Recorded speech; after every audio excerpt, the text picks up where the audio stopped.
Welcome to another edition of Museum Makes. Today we're heading to the jungle and we're going to make these wriggly wiggly snakes. So the first thing you need to do is make your body. So I'm going to use this pencil and the pipe cleaner, and I'm going to start by twisting the pipe cleaner just round the pencil a couple of times. There you go.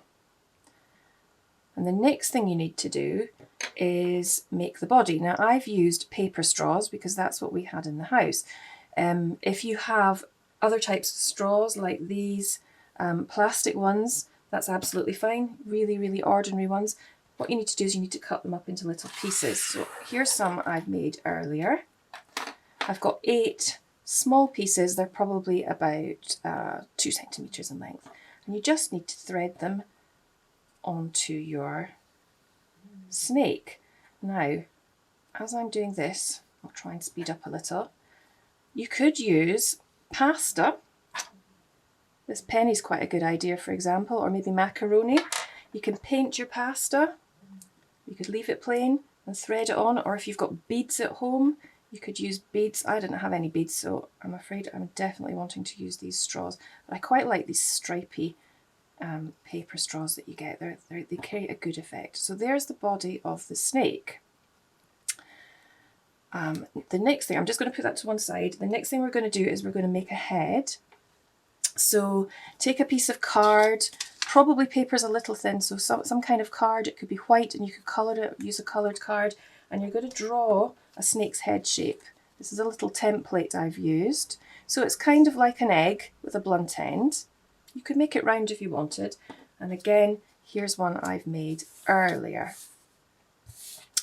So to give him some expression, you might want to use a Sharpie or another pen, do some eyes.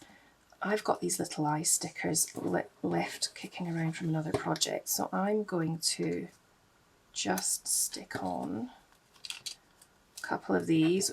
I think he's going to be a little bit cross-eyed, this snake, but never mind, I quite like it.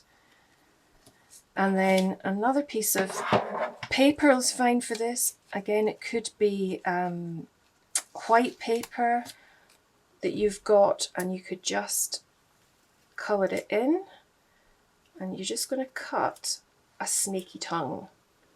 Now, your snaky tongue could be whatever you like, but I'm going to make this one forked and a little bit pointy. It's going to have a wicked tongue, actually. There we go. And we're just going to stick the tongue on the back using a little bit of sellotape. You could use a Pritt stick if you wanted. It's entirely up to you. And the last thing, it's really very simple. We're just going to attach the snake's head to his body. So again, you could use glue, but sometimes glue really doesn't like to stick to these fluffy pipe cleaners. So I'm just going to use 1 or 2 pieces of sellotape and squish it down really firmly on both sides of the pipe cleaner. Now, you may be wondering why there's a big gap here. I could have put more straw on, but what we're going to do is we're actually just going to feed it back up a little bit, and that allows you to make your snake bend, and it shows off a little bit of that wicked orange colour. There you go. That is the end of our wiggly snake.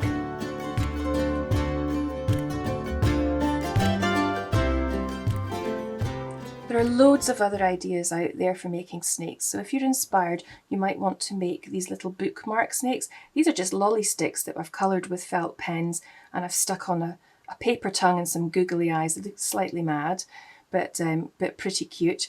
Or you could make a paper plate snake, so like this one here. It's quite realistic. What I did with this one is I got some bubble wrap and just some simple green poster paint, and I sponged the kind of snaky reptile skin effect on there. So have fun making. This Museum Makes is inspired by Explore, Travellers and Trailblazers, our family-friendly exhibition that takes you round the world to infinity and beyond. It's coming to Dunfermline Carnegie Library and Galleries very soon. Check out our website for details. And until then, keep exploring!